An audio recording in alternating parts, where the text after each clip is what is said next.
Be a part of the best pro wrestling podcast today by supporting the Going In Raw Patreon. You can enjoy access to the live taping of the show, exclusive merchandise, and patron-only episodes, and so much more. Support Going In Raw today. Click the link in the description.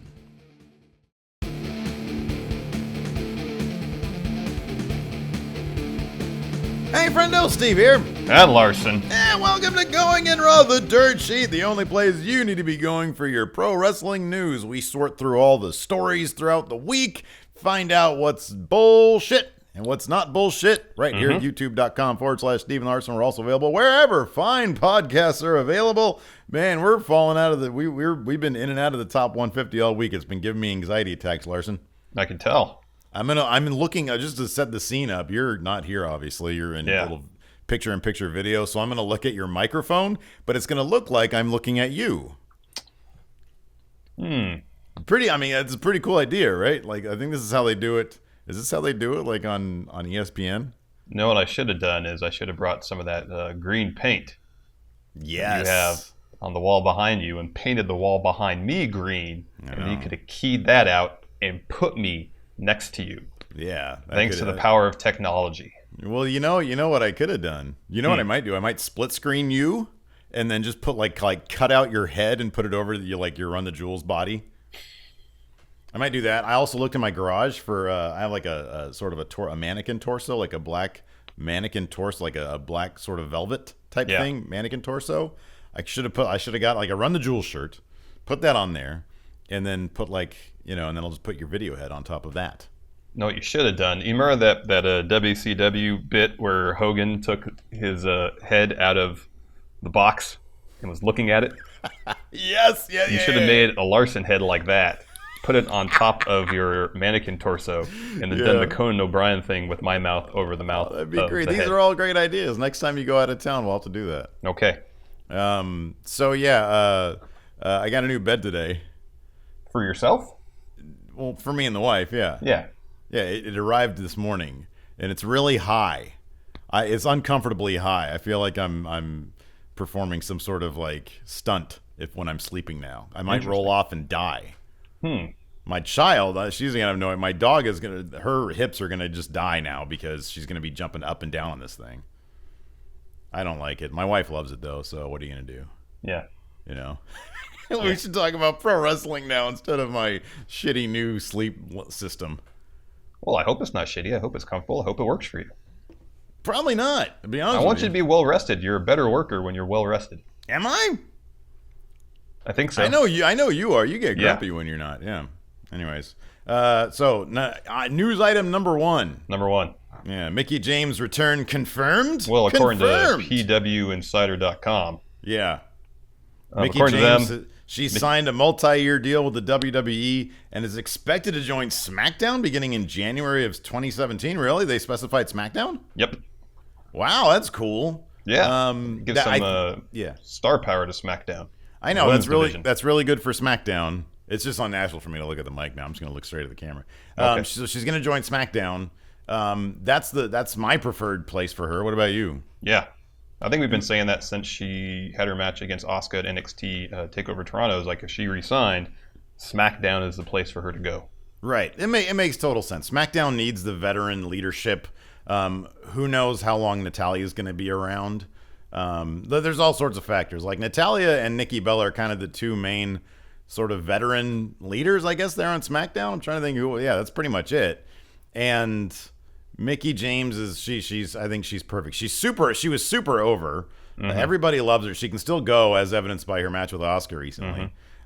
This makes total sense. I like this better than her being in NXT or Raw for that matter. Raw is just too stacked with top level talent.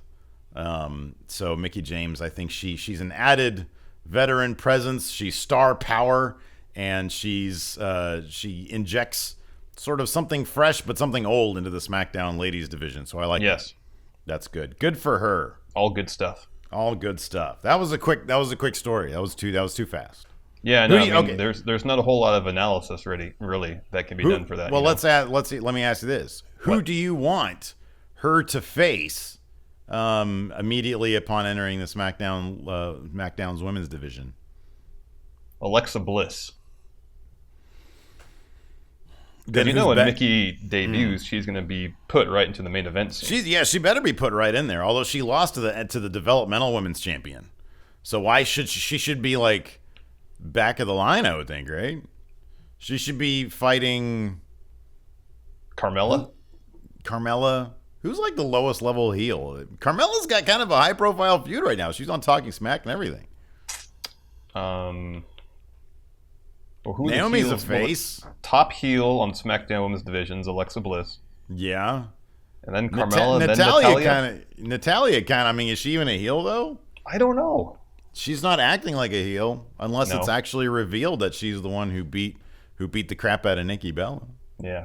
They should bring JJ Bella into the women's division and have him be a heel. But wouldn't he just carry their bags? Yeah, and then he grows, but then he does a doo-doo in their duffel bag. That's healing somebody up, taking a crap in somebody's bag. All right, next news story. So last week we talked a bit about WWE Network. Well, this is a story we've reported on several times, but last week, but the WWE Network bringing independent wrestling onto their platform. To the WWE Network, which we thought would be exciting, but we also kind of thought it was a pipe dream, and it turns out we might be right about that because, according to the Wrestling Observer, Vince McMahon has had a change of heart after seeing the results of the survey sent out to network subscribers. Quoting Dave Meltzer, the Wrestling Observer, McMahon felt that adding live independent shows would add cost without any significant increases in subscribers. Meltzer added that still, there are talks going on behind the scenes with the idea that he might go to sleep, wake up, and change his mind. That go to sleep part wasn't in there. Just with the idea he might change his mind again. We know Vince. He changes his mind all the time. But I mean, it kind of makes sense. Like, I kind of understand that. I'm not sure how many, there's at last count, what was the network subscriber count at? About 1.5 million. Okay, 1.5 million. What percentage of those people do you think would really actually watch Ring of Honor or Evolve? Well, I think the thing is I think I don't know, there'd be a pretty significant portion of people already subscribing to the network that would watch that stuff. I don't think adding Ring of Honor or Evolve or PWG to the network would necessarily bring in any new subscribers, though. I would even hesitate to say that a significant portion of the 1.5 million people currently subscribed would tune in. I honestly don't know that that's the case. I mean, I don't know what the numbers are for NXT. I'm sure they're pretty decent. But, I mean, do you think, do you think a third of the subscriber base would watch Ring of Honor or PWG? Do you think 500,000 subscribers watch NXT? Probably not. Probably not. I would speculate not. And I would think, if 200,000 people watch NXT, which I think might be possible, you think that's possible, right? Yeah. Okay, let's say 200,000. Man, I'd hesitate to see even half of those people. Maybe if it was repackaged. See, here's the problem: NXT has really good production value considering what it is. Yeah.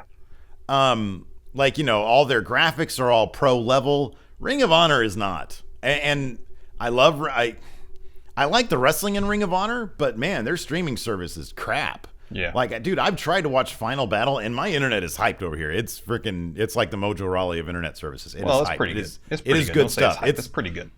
Dude, my download speed is like 250. Yeah, but your upload speed isn't all that hot. I know, but I'm not uploading Ring of Honor, am I? I'm downloading. Okay, I'm just saying, don't say your internet's hype when it's like half hype. How do I boost my upload speed? How is my download speed 250? My upload speed is crap. I'm considering going all in on Comcast's T1 gigabyte service. Yeah, get a T1. It's like $3 a month though. It's $300. You could write it off. And it would only be for the Raw show. That's the only show I need it for. I know. So, yeah, it's a big write-off, but it doesn't mean I get it for free. Anyways, my point is Ring of Honor's sort of production value isn't on par with NXT. It's not bad. It's not bad especially for what it is. It's not bad. Yeah. But what they have right now with their streaming service is terrible. So on that level, look, I would love it. I would love it. I'm just saying, I don't know that 100,000. I don't know that maybe 50,000 people would watch. Yeah. And I think more important is your point. I don't think it would bring in that many people. Yeah, I don't think it'd bring in hardly anybody. I think everybody. I'll put it this way. I'll guarantee this. Everybody already paying for Ring of Honor for their service or their pay-per-views. They're already subscribed to the network. Yeah. That is I will get there. That's got to be a 90% rate right there. That's got to be at least 90%. At least 80% crossover. At least 80%. So yeah, I mean, it doesn't make any sense. Like if you're already watching Ring of Honor, you're already watching the network. That's a fact. Yeah. That's a fact. Well, another thing to consider here too is how much every does Ring of time Honor's every time they sign a Ring of Honor person, when Roderick Strong came over, I guarantee you that probably added name. Everybody already subscribed to Ring of Honor. Like a good portion of them, if they weren't already subscribed to the network, every time they bring somebody over, more people are signing up. Yeah.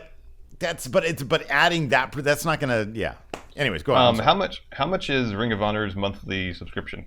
$8 or $9, I think. Okay, and if the survey was to be believed, I believe if the network started adding indie wrestling, for that tier have been $5 more, been $15 a month. Yeah. Do you think Ring of Honor, even with the potential for additional subscribers, because not only getting Ring of Honor, you're getting the whole WWE network, do you think that would be enough to offset the potential loss in subscription revenue they may be facing? Well, then it's like a terrible deal for Ring of Honor, isn't it? Yeah. It sounds like a bad deal for everybody. Everybody who wants Ring of Honor are paying for Ring of Honor.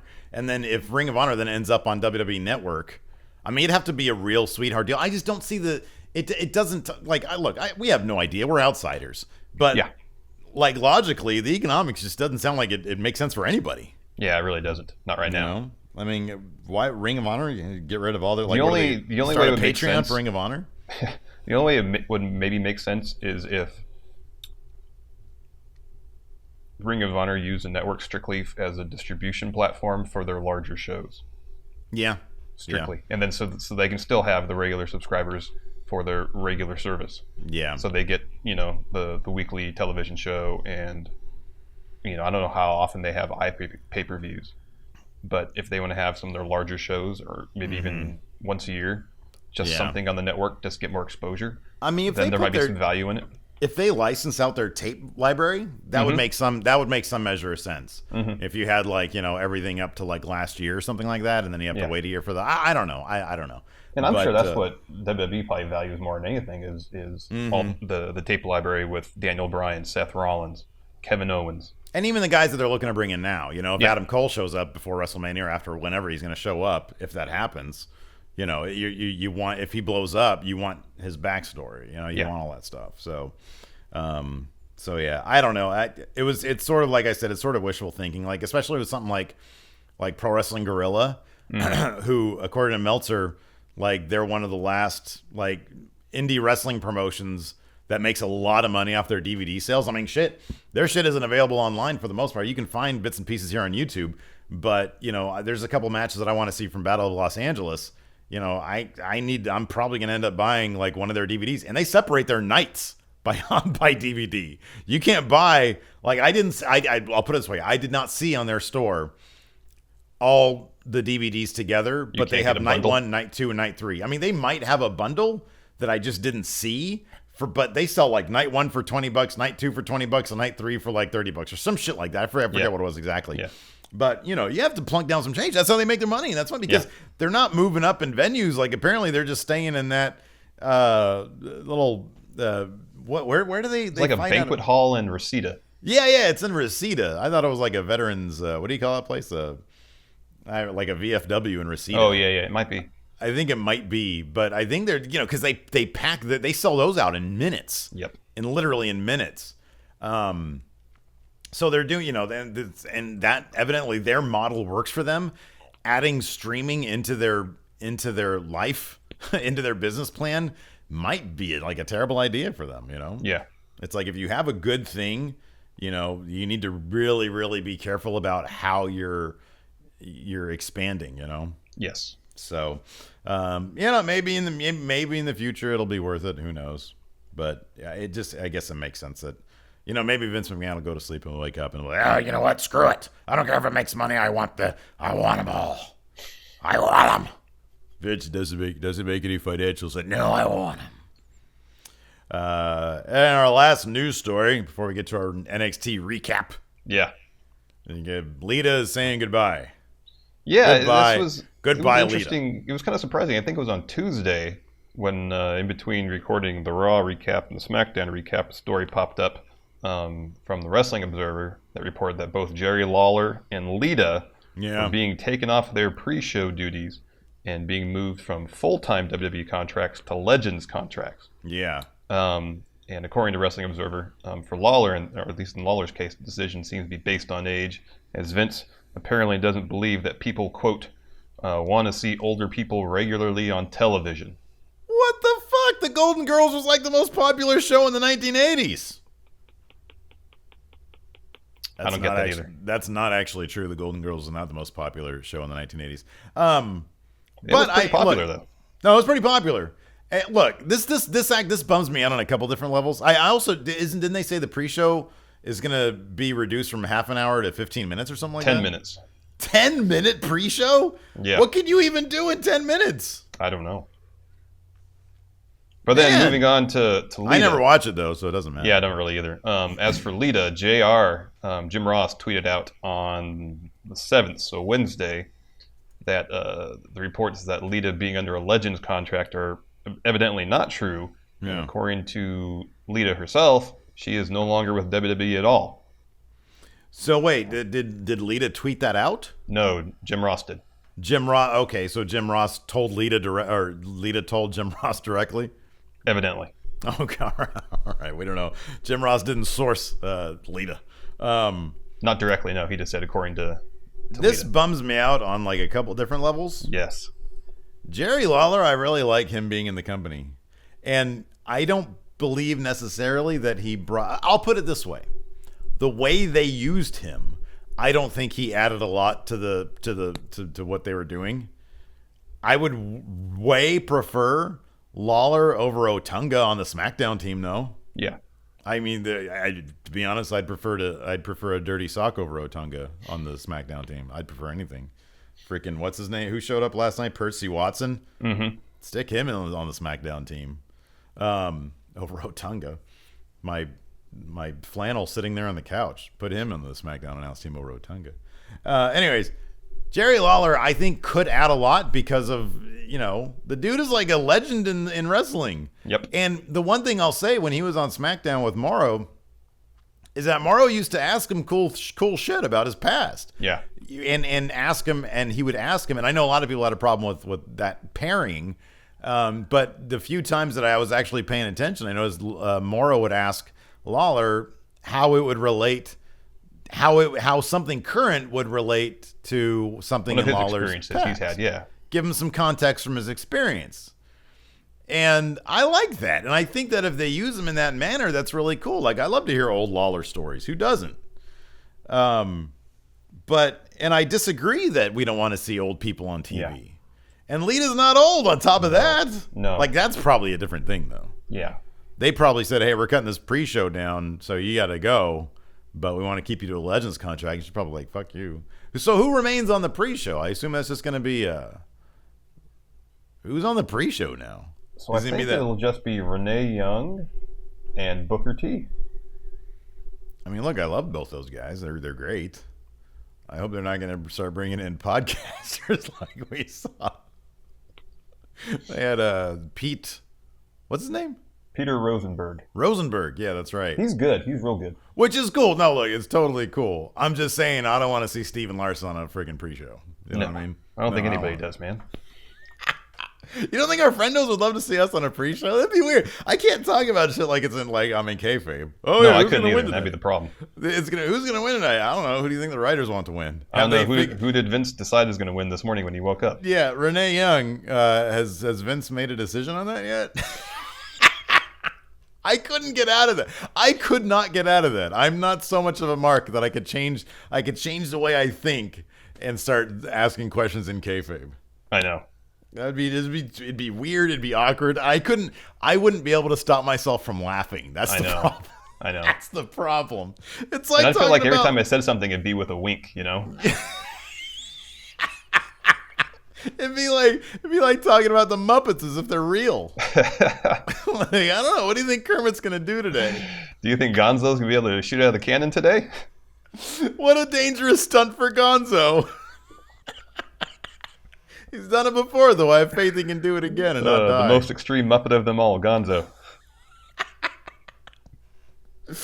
Oh man, be fun to do. Be fun to do at least once, and then they'd fire us because they'd be like, "You guys are terrible at this." I know. Like, I know Who we're not hired used to these doing it. idiots? Who hired these idiots? Oh man, one of my favorite stories in terms of who hired this guy story that I heard in the WWE is when they brought Raven in after ECW closed up shop, and Vince was looking at the monitor and said, "Who rehired Johnny Polo?" Or was it Scotty Polo or Johnny Polo? I think it was Scotty Polo. Johnny Polo? Okay. Yeah. Whatever he was. And then he was Scotty Flamingo in WCW. Okay.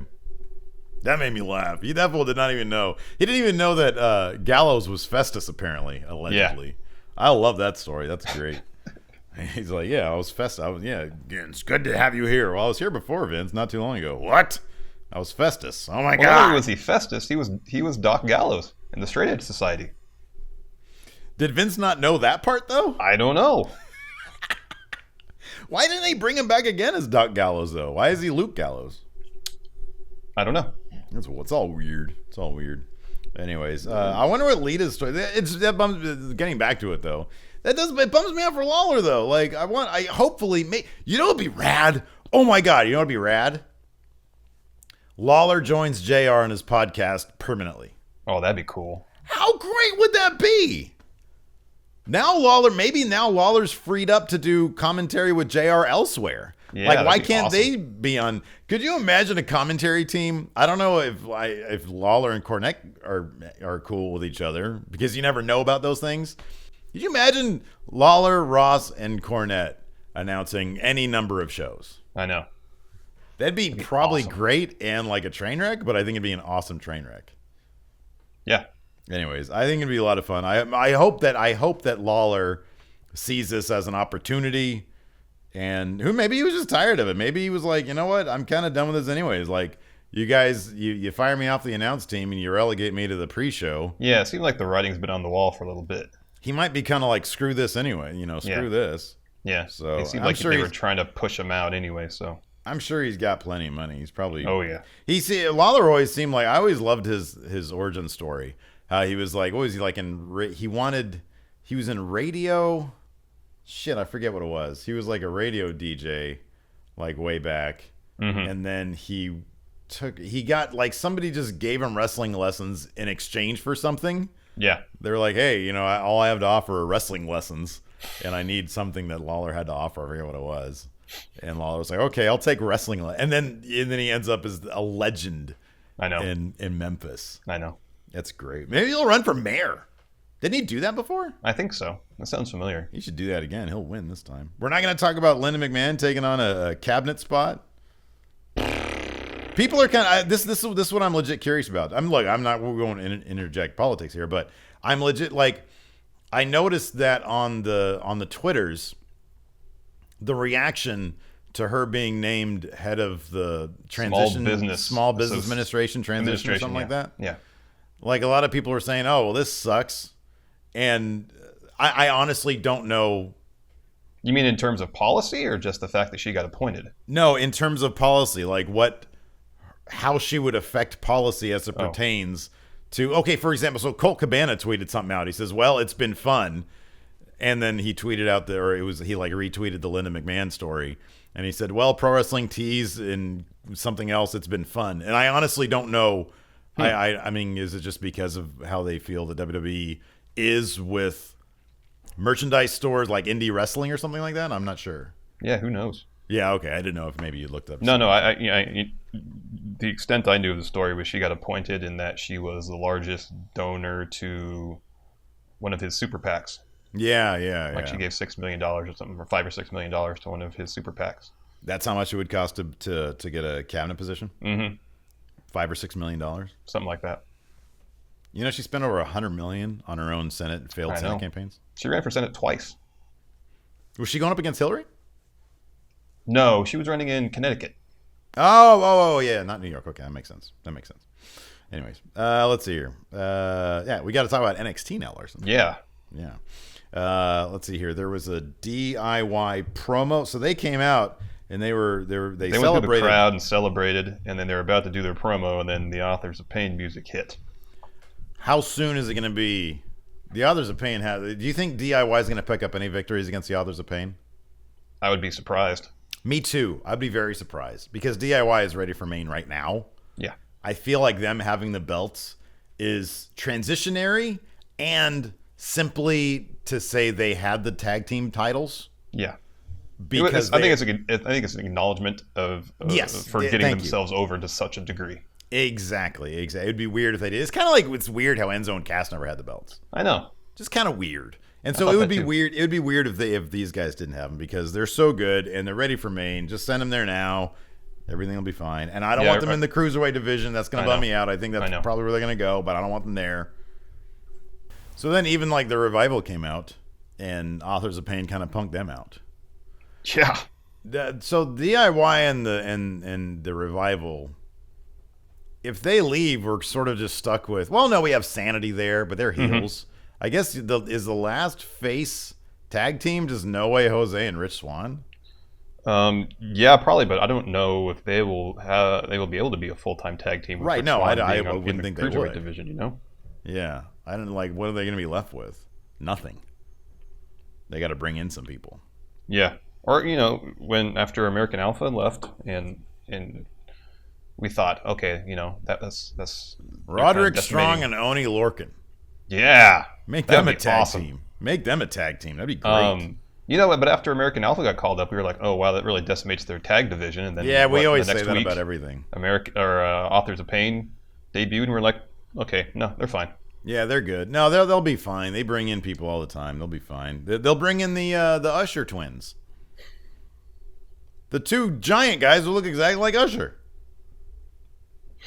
Do you not agree? They look exactly like Usher. I'm not disagreeing with you. They're giant Usher twins.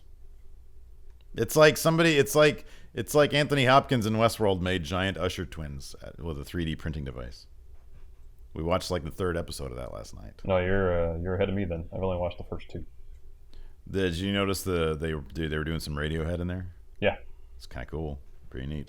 All right, let's see here. Then we had the arrival of a guy named Percy Watson to the NXT announce team. What are your thoughts on Percy Watson?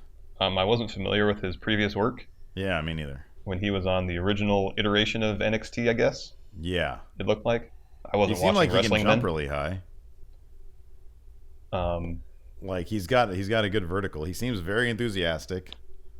I wonder if this is sort of a situation where backstage, I think they're bringing him on now to be part of the broadcast team because I think eventually they're going to phase Corey Graves off. That makes total sense. Corey Graves is so good, and so I think you're absolutely right about this. I hope also. I think that Percy and Corey Graves seem like they've got some good chemistry. I feel like they've probably got really good chemistry off screen. And so they need to develop a little bit of that on screen, and that'll hopefully get Percy sort of up to snuff on being like a commentator. Yeah. But I was fine with his first outing. Yeah. There's change in everything. And although we love Tom Phillips and Corey Graves to always do NXT, it's obvious those two have much bigger plans for those two. Yes. And that makes me happy. And I think I'm just sort of ready for them.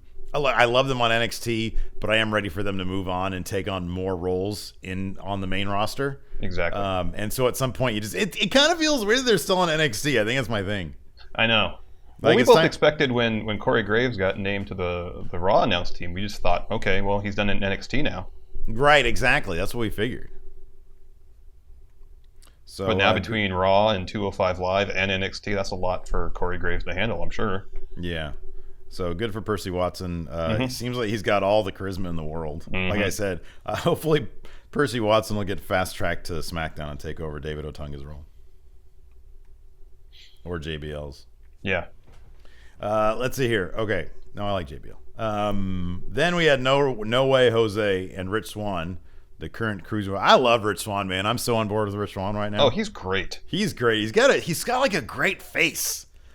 Like his stare is so intense. Yeah. It's really great. And they took on Sanity. Evidently, one of the members of Sanity has possibly been kicked out. Well, I was reading about that, and apparently he might be hurt, and so that's why he's off TV. What is his name? Fulton Sawyer? Thank you. Or is it Sawyer Fulton? I forgot. It's somebody. It's those two names in some order. Anyway, Sanity comes out carrying his jacket. They And then throw Eric it to the Young ground and throws spit it on it. outside the ring. Right. So they take on No Way Jose and Rich Swann. Big Damo comes out and destroys No Way Jose. Yeah. And picks up Sawyer Fulton's jacket and throws it back down to the ground. Yeah. And Sanity just sort of looks on in curiosity. Yeah. So does this mean Big Damo's going to join Sanity? Does this mean... to me, the body language, all the nonverbals indicate that Big Damo wants to make a statement, but he's also not cool with Sanity. Are you getting that too? That was my first inclination, yeah. Okay. Or is it he's throwing down that jacket saying, I should be in Sanity, not he could be throwing down that jacket as an act of solidarity with Sanity. Right. Because they did that too. Yeah. So that could be the case too. Either way, good to see Big Damo make his NXT debut. Yes. I was happy about that. I caught his work in WCPW. William Regal interview. Yeah, he was office interview. So Ty Dillinger. Well, hold on. There was some news here first. Okay. Apparently, on the January 11th edition of NXT, Revival will get the rematch against DIY, and then the winner of that match will face the Authors of Pain at TakeOver San Antonio the night before the Royal Rumble. Ooh. I was almost expecting a triple threat match with the three teams, but I guess that's not going to happen. Boy, that'd be something else, wouldn't it? Yeah. I hope the Authors of Pain don't powerbomb anybody's head onto another person's head. I know. Ty Dillinger comes in, and he says, it sounds like he's about to resign. Sounds like he's about to resign his position. I'm like, dude, everybody loses. But he said, look, I said if I don't win against Samoa Joe, I don't belong here. No, man. Lots of people lost against Samoa Joe and moved on to Maine. Most people lose against Samoa Joe. Pretty much everybody so far. Anyways, he's about to, and then William Regal, no salesman, says, look, I'm Ty Dillinger. I'm glad you're here. Next week, we will begin a tournament, 8-man tournament, and the winners of those first 4 matches will go on to fight each other in a fatal 4-way. The winner of that fatal 4, he does it much more eloquently than I do. Yes. The winner of that fatal 4-way will determine the number 1 contender to face the winner of tonight's NXT championship match. No, the one in Osaka, in Japan. That person wins, will face the number 1 contender. So yeah, fatal 4-way match. I think we both know who wins that one, but we're not going to say it here. Yeah, because we looked at spoilers already. Yes, we did.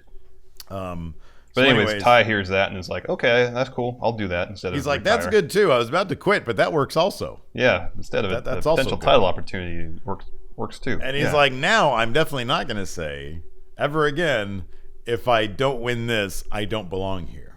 Well, then also Regal said to Ty, he said, I know you've had some tough times in the ring of late, but I still believe in you. Yeah. But does that mean he won't believe him if Ty loses? That remains to be seen. What if Ty just leaves? And doesn't show up on Main at all, just leaves? Yeah, that'd be a bummer. That would be a bummer. He takes the he takes the quick road. Instead he's like, you know what? Instead of going to Maine and realizing they don't know how to use me and languishing in the lower mid card forever, being paired up with somebody in a tag team that doesn't work and doesn't go anywhere, and then being given some other crap gimmick, and then eventually being disillusioned and leaving to go to Ring of Honor, I'm just going to go straight back to Ring of Honor. No, Ty, you're missing out on at least a couple of good paydays. Yeah, Be you're like, missing out. you know, when you're in the independent scene, after you've made a name for yourself, you can do just as fine. He's missing out on his Andre the Giant Battle Royal moment. Well, did you see that he and The Miz Being had a eliminated by little Baron Twitter Corbin. back and forth?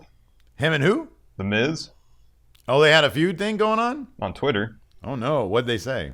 I didn't read it. I just saw the headline. Wait, so we've been saying, wait a second, back up. What lower level writer in the WWE is watching this that they have the stroke to say, hey, we're going to set up a Ty-Miz rivalry? Maybe it's because The Miz. Steven Larson Maybe The Miz watches the show. Miz is the low level WWE writer who's watching this? Well, he might just watch the show and then go to said low level writer and pitch him ideas. Man, that's kind of crazy. People, we need to watch what we say. Maybe they're going to do our dirty deeds pornography that we both came up with. I would doubt that, but that would be a tell. Nikki Cross made sex eyes at the NXT Women's title. Yeah, why did Asuka just leave her title atop like some sort of I bin? was going to say that too. Did she just leave it there as bait? Does she just sort of leave it there and sees if anybody touches it and then she like kicks him in the head? Maybe. That's what I'd like to think. So she just rolls it like Nikki Cross sees it just sitting there. And then and she stares at it and starts looking like she's going to eat it. Yeah. And then Asuka comes up and takes it back, sort of saying, Yep. This belongs to me, not you, Nikki Cross. And Nikki Cross sort of looks at Asuka, gives her crazy eyes, and then walks off. So that's cool. We're gonna get some Asuka versus. I want Asuka to have an unbeaten career, though, man. This is what I want to have happen. I want Bayley to win the title at WrestleMania, and then as soon as she wins it, Asuka just goes to the ramp with her NXT title, stands there, and laughs at Bayley, and then Bayley just is like, "Oh, fuck me." I can't, like, that'd be great if it was just like a really long feud, like starting in NXT and it continues on main like a year later. That'd be great. That would be great. That'd be fantastic. Yeah. Then we got Ember Moon versus Kimber Lee. Sort of weird when you have two names split up into, or you have one name split up into two names. Yeah, I thought that too. Kimberly, but her name is Kimber Lee. Ember Moon is so good. She's better than good, man. She's great. I know. I love Ember Moon. She's amazing. She's got so much charisma on that face of hers. And like her body language. She's like the perfect package. She's the total package. Yeah, she's really good. This is a decent match. Ember Moon, of course, went over. She's $1 million. She's like $1,000,001. She's ready for prime time yesterday. You think, let me ask you this. It has to be, Ember Moon has to give Asuka her first loss. Yeah. Has to be. Yeah. That'd be so much money for Ember Moon. Oh, yeah. Great name, amazing finisher, great wrestler. I love it all. Yeah. Next up, Samoa Joe versus Shinsuke Nakamura from Osaka, Japan. How do you think this match compared to their previous two? It did not.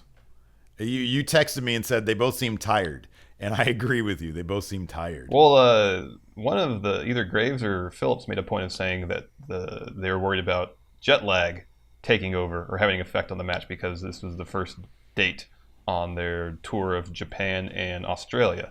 Yeah. They made a point of saying that. Maybe I'm reading too much into it. But I wonder if they're making because they record the commentary after the match. Yeah, you think they're making excuses for the match? Maybe. Lowering expectations? Maybe. Yeah, probably. That makes sense to me because it wasn't a great match. It did the job. It got Shinsuke his title back. Yeah. So I guess at this point that's done with, right? Oh, they're having a rematch in someone posted some pictures on Twitter for us. They had a steel cage match in Melbourne, Australia. I don't know if that's going to be televised though. I thought I heard that they were going to tape it, but I could be wrong. I don't see this belt. I don't see them playing hot potato with this. I think Shinsuke is going to keep it throughout the tour, and then when they get back, Joe's probably going to head to Maine, right? Yes. So, do you think Joe going to be in the tournament? No, I don't think so either, because it'd be weird if he lost anybody. Yeah. So okay, that's good. So Joe is going to Maine. Hopefully, he'll go to SmackDown. Yes. Oh, he'd be so awesome on SmackDown. Oh, it'd be great. It'd be great. And it would give SmackDown a much needed boost of anything because they need something right now. Yeah. 205 Live. We had a 205 Live as well. We did. I thought this was a good episode. I was actually really happy. There was a couple of high spots on this episode. We had Noam Dar versus Cedric Alexander. I am so thrilled with Noam Dar now at this point. Yeah. His promo was great. Yeah, it was. This episode 205 Live, like in terms of the style of wrestling, it was still felt very much in the WWE style. I know it did. I know. But every match, they really concentrated on telling a story. Yes, I agree with that. Every match. And it was clear. The story was clear what that story was, and they followed through with that story till the end of each match. The look on Cedric Alexander's face when Noam Dar said Alicia Fox was $1,000,000. It was great. Mm-hmm. He was so pissed. But it wasn't like outward. It was all inner. You could just see he was like, the look on his face was, that is not cool. Yeah. That is not a cool thing to say. I'd like to dedicate this match to Cedric Alexander's girlfriend, Alicia Fox. He carried out the Fox. I am so huge on Noam Dar. He looks like a prick. I know. Like that promo and then him preening up the ramp. What a dick. I know, but it was great. It was amazing. Alicia Fox. That was beautiful. I was marking out. I had to watch it twice. It was great. Alicia Fox. Oh, that was great. That was a good match too. Yeah, it was good. Man, I'm really happy that these guys are in a feud. I'm really happy about that. I was really into the Mustafa Ali promo. Yeah, it was really good. Dude, here is a guy, and I think I tried to look up his age. I couldn't find it off quickly, but it said that he's been wrestling for 13 years. If we're assuming that he started at 18, which is probably a bad assumption to make, it probably puts him really late 20s, early 30s. Mm-hmm. I'm going to assume that. Mm-hmm.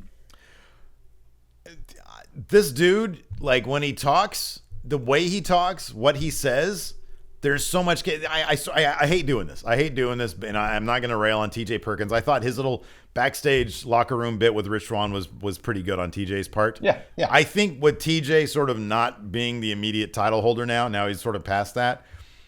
I feel like he might gain. Maybe what you're saying all this time is true. Maybe he just needs more reps without the mask on. Yeah. Maybe.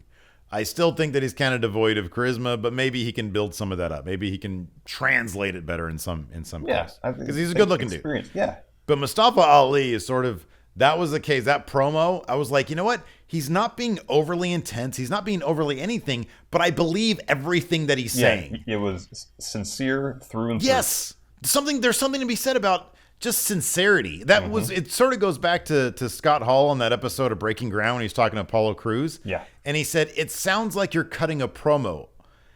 With Mustafa Ali, he was cutting a promo, but man, it just sounded like he was talking and he had some shit to say. And I love that. And it wasn't like overtly that sort of, the Muhammad Hassan thing. Mm-hmm. In this case, it was, I come out and people immediately boo me, and I want to change that. And I like that, using that as a chip on his shoulder, but not making it his everything. Yes. You know what I mean? Yes. He's out there and he's showboating for kind of a reason. I kind of like that. It's sort of like instant complexity a little bit, you know? Mm-hmm. Exactly. And I liked it. I was like, man, this guy he's sincere. Like you said, sincerity. I think that goes a long way. I really like that. We had like I said, we had a Rich Swann, TJ Perkins backstage thing where TJ Perkins said something like, you got lucky. Rich Swann said, no, I'm good. And he says, you're not good enough he said, you're good enough to beat Brian Kendrick, but maybe not. And then he just left it at that. And I was like, I don't think you're going to sniff the title anytime soon, TJ Perkins. But you can work on your shit. I don't want him cut. You can work on your shit. That's what I say. Yes. We had a rematch. Arya Daivari picked up a win against Jack Gallagher. Again, telling a story. Again, telling a good story. I liked it. It was good. I'm glad they gave Daivari a win. Yeah. We had Brian Kendrick backstage. Good interview. I feel like we're really getting to know the cruiserweights, and I'm getting more into it. Yes. Like you said, I think they're still working too much of a WWE style. Hopefully that'll be like, they'll ease them into like their cruiserweight style. Yeah, I hope so. Well, we talked about before with 205, or sorry, the Cruiserweight Classic, they would shoot that in chunks. Yeah. And so they would have weeks to book matches. Right. To make them more, interesting. Right, exactly. So I'm sure part of it is wrestling in WWE style, whether it's for television or the larger venues, but also I don't think the talent has the time to work with their producers backstage. I could be wrong about this. To book more complex matches. That could be the case too. Right. Yeah. I don't know. Then we had the big rematch: Rich Swann versus Brian Kendrick with Perkins on commentary. And then was this okay? So I was watching most of this match, and then I sort of zoned out a little bit for the finish. But then I went back and watched it. Was it thrown out? Was it a DQ at the end there? Because Swann won. Oh, he did. Okay, so he did win, but then Kendrick came down, and then all three of them mixed it up. Well, part of the towards the finish of the match, Swann and Kendrick were fighting outside, and Swann pushed Kendrick. And Kendrick ended up being pushed into Perkins, who was on commentary. Right. And so after that, Swann got Kendrick back in the ring. They wrestled for a little bit longer. Swann hit the spinning heel kick, got the win. Okay. And after the match, Kendrick and Swann and Perkins were all kind of fighting outside. Yeah, and I saw that. Perkins inadvertently super kicked Rich Swann. I'm assuming all to set up a triple threat match next week for the belt. Okay, yeah. That should be good. That should be fun. Oh yeah, that'd be a good match. Yeah, I like these three. I want to see these three sort of in. I'm all over the map. Like I say, T.J. Perkins go away, but I kind of like. You know what? I don't mind him and Kendrick and Rich Swann all mixing it up. I really like Rich Swann. I think he's good. Yeah. I love his theme music too. Yeah, he's great. We should answer some questions now. Yes, we have a couple of questions here, so we're going to answer them immediately. Yes. Question number 1 from the Western States Heritage Champion Matthew E. Williams Esquire. I believe he is the leader of the stable, currently making waves in the Friendo draft board. Yes, the Empire of Pain. He says, my question is simple. I've been thinking a lot about managers lately and how few of them are around and any good, which is true.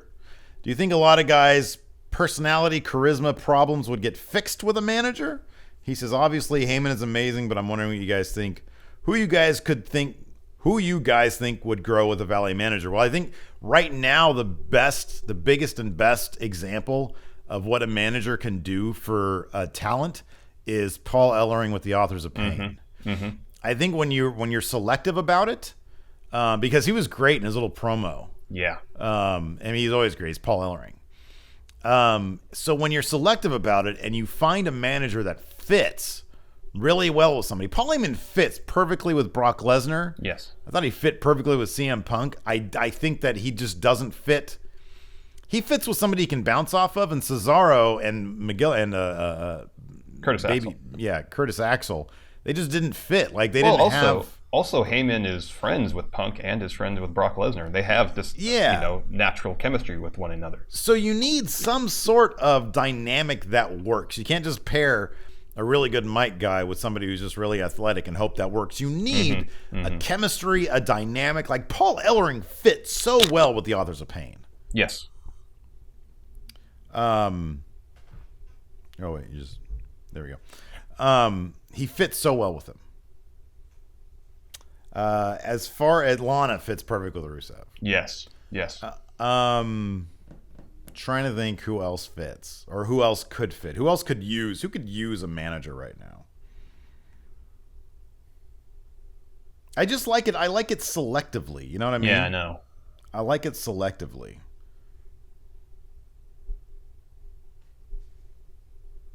What if they brought Wade Barrett back, but just to be a manager? Oh, I like that. That's cool. I'm afraid I've got some bad news. You're not booked tonight. Yeah, I know. The hotel you wanted to stay at is booked. Yeah, we gotta. There's a Motel 6 down the road that has one queen size bed that's gonna fit both of us.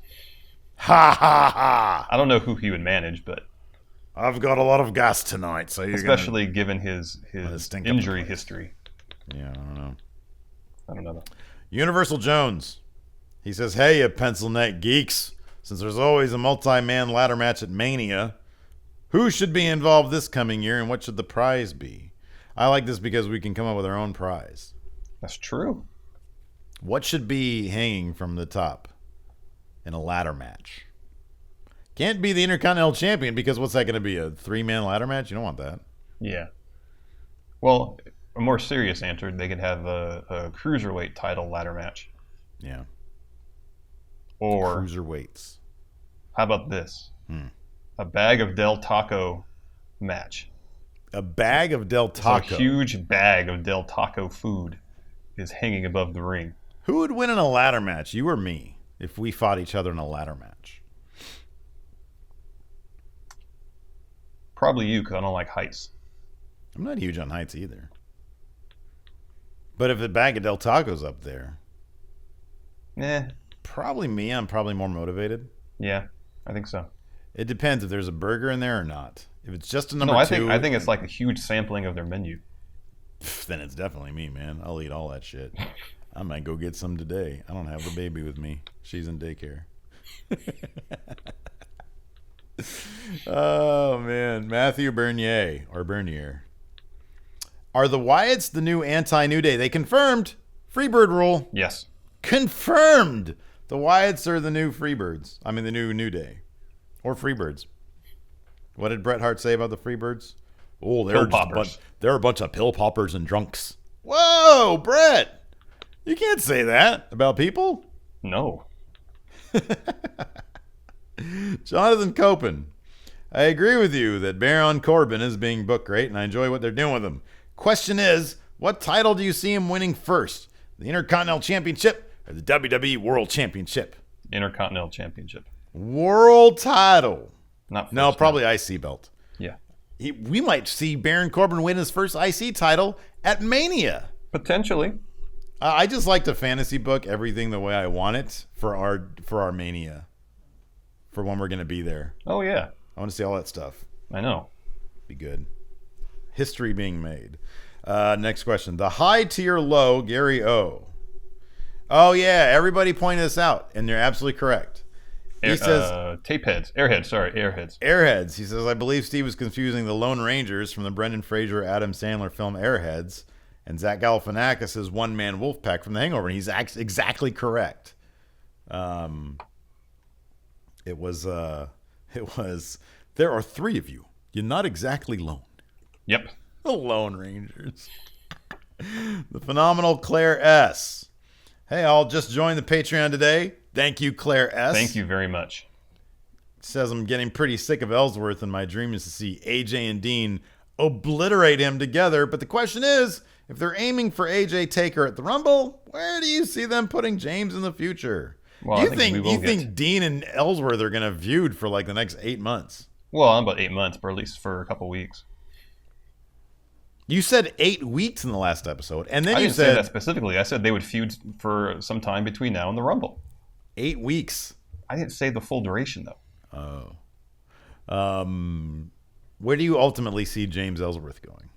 I don't know. Well, they broke up, or at least teased a breakup between Slater and Rhino on Talking Smack. I know, I saw that. So maybe Ellsworth and Slater. Could be.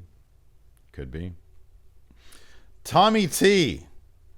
Hey, friendos, I hear you Hi. guys complain about Vince from time to time, and I know you both are big fans. This is a great question. I love this question. I know you're big fans of Triple H running things, but you can think of downsides to when we eventually lose Vince as the true head of the company. Here's one thing that would potentially bother me about Triple H running the company is that he said that he views WWE like a play, and everybody has their role. Yeah. And depending on how particular he is or how stringent he is with that attitude, you could have someone who's super over, who's doing really great work, but if he just doesn't see him as like the Bryan Daniel situation, Daniel Bryan situation, where he said, "Oh, you're not an A player, you're a B plus player. Yeah. You're more of a supporting character and not a leading man." Yeah. And I think to just view particular performers and superstars as having kind of an arbitrary ceiling to what they can do, I think does a disservice to performers who are connecting with the crowd and doing really good work in the ring. Yeah, I think you're right. There's that. I think there's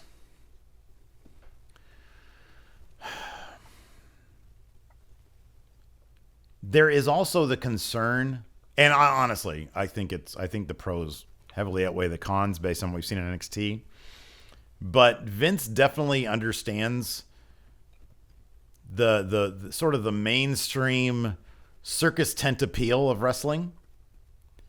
In the big, I don't know, like the big moments. Mm-hmm.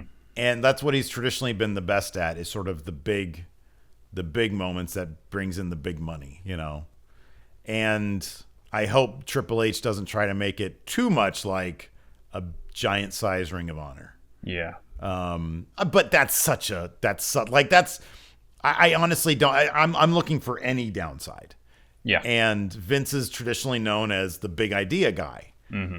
And I wonder if they'll be able to match the big idea sort of aspect that he brings to it. And I'm sure it'll be fine. I'm sure between Triple H and Stephanie, it'll be fine. Oh, yeah.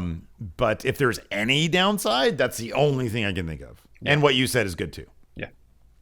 So yeah. Anyways, I'll let you get out of here because I know you got things to do. Yep.